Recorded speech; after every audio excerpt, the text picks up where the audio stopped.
Thank you very much for joining us and sitting very patiently. Our last guest, a fascinating conversation, I think, about the Church of England and these slavery reparations. They are moving to set aside £1 billion to pay slavery reparations. 100 million has been approved so far. They are now seeking donations to send over £1 billion.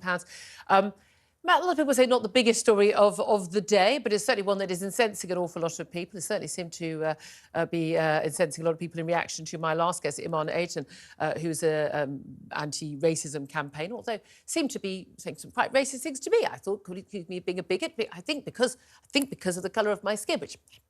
Gosh, the last time I looked was racism. You didn't get a chance to have a look in, to be fair, neither did I, much during that interview. But what do you make of this? Because a lot of people are very cross and angry about this. What do you make of what she had to say? And if you just tuned in, no doubt it'll be on YouTube very soon. Well, she had quite a bit to say, and I think some of it was understandable. You know, if the Church of England has had a role to play in sort of bringing the slave trade to an end, and if people privately want to give their money to those causes to help and continue to perhaps remove what I think she was saying was maybe the guilt and the history of racism, you know, that is up to them. But there are injustices taking place in this country. There's still injustices, by the way, within the church. You know, I'm not... I don't have a particular view, perhaps, about civil partnerships or same-sex marriage. I think it's a good thing. I think it's a progressive thing. I think if you want to be a gay vicar, or, you know, you should be open about that. And you can be open about it in the church, but obviously you still can't. So we've also got long-standing cover-up in both the Church of England and, you know, Roman Catholic Church and pretty much any church of sex abuse cases. Exactly, which has got nothing to do with racism or the colour of one's skin, but it is an injustice. And therefore, I think, you know, the church does have a role to play in doing lots of good things. But as you say, some of those injustices still exist. And therefore, you have to ask the question, can that money not be better spent on causes and injustices today as opposed to 200 years ago? And it's interesting talking to our guest about, you know, where that money is going to go. It's like we're helping someone who's setting up a business and things. And I'm sorry, but why is someone, you know, 25-year-old setting up a business in the country, why are they in any way a victim of racism? They're still racist. I know they're still racist. A victim of slavery as a result. We know what's happened in America. It's very, very different. But again, what about all the people who were not victims of this transatlantic slave trade, but will have been victims?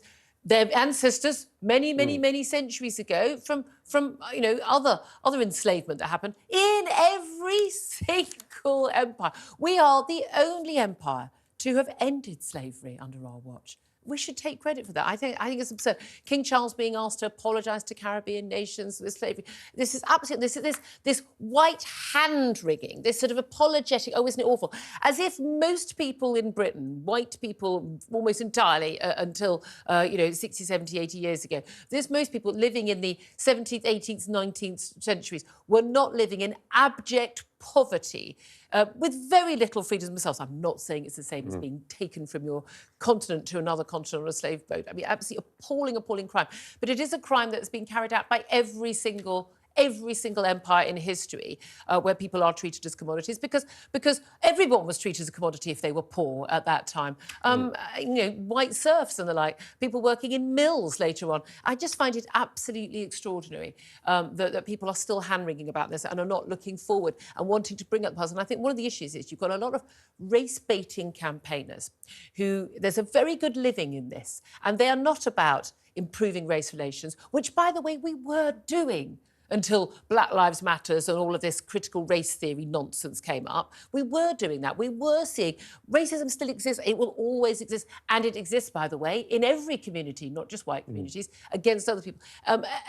But we had seen it massively going down. I mean, huge drops in my lifetime, and certainly over the centuries. I find it extraordinary that people still want to stir this up. And that is the fundamental point. You've taken the words right out of my mouth, because if you hear something enough times, if you continue to believe that you're a victim of something, then you will always continue to believe you're a victim of something. White people bad, black people victims. That's not healthy. Exactly. And you'll always be looking for reparations or compensation or anything other. But you're right, there will always be racists, there will always be homophobes, there will always be misogynists, there will always be these people around. But it is 2024 in Britain today, where it doesn't matter the colour of your skin, it doesn't matter your sex, it doesn't matter your gender, it doesn't matter anything about you as a person. It's about what you can do, what you can achieve, how far you can go. Except we've had a government for 14 years, which apparently has allowed this growth of this thing. Look, we've got these latest polls, the Tories down at 20%, 27 points behind Labour on 47%. Although, again, if you look at the poll and you look at the don't knows and the I don't know if I'll vote or I don't want to tell you people,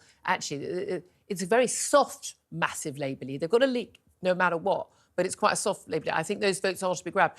But a government that doesn't stand up on a load of this stuff, it's not them doing this, but they have allowed a diversity, inclusion, culture wars nonsense, the kowtowing on Black Lives Matter, things like that. They've allowed this and trans issues and all that. They've allowed all this to grow up at a time when, productivity is failing, the economy is failing, we've got no growth, we've got, we've got a massive hidden unemployment. It's not on the official figures, but it is there.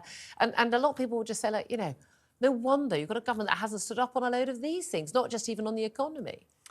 And you hope that's why, if you're a Conservative, that there'll be a lot of silent voters at the minute. So a silent majority of people who might not be taking part in these polls, who people, as we were talking about before, have got no love for Keir Starmer, who don't believe that the Labour Party is going to do anything any better to resolve all of the issues that the country currently faces. So you just hope that this is a silent majority who can actually get to grips with what the Conservatives are doing. And when it comes to the general election, it won't just be about the 5 priorities that the Prime Minister's put forward. It will be hopefully a whole host of things, such as and starting with tomorrow in the budget, where the Chancellor will be saying that diversity targets in councils where you're spending lots of money on consultants just to tick boxes and make sure you've got a rainbow of colours within your organisation, well, that's got to go. That is money that is not well spent. That is money that is a total waste of time for taxpayers. You've got to make sure it's delivering on frontline services to benefit people in your community. Absolutely.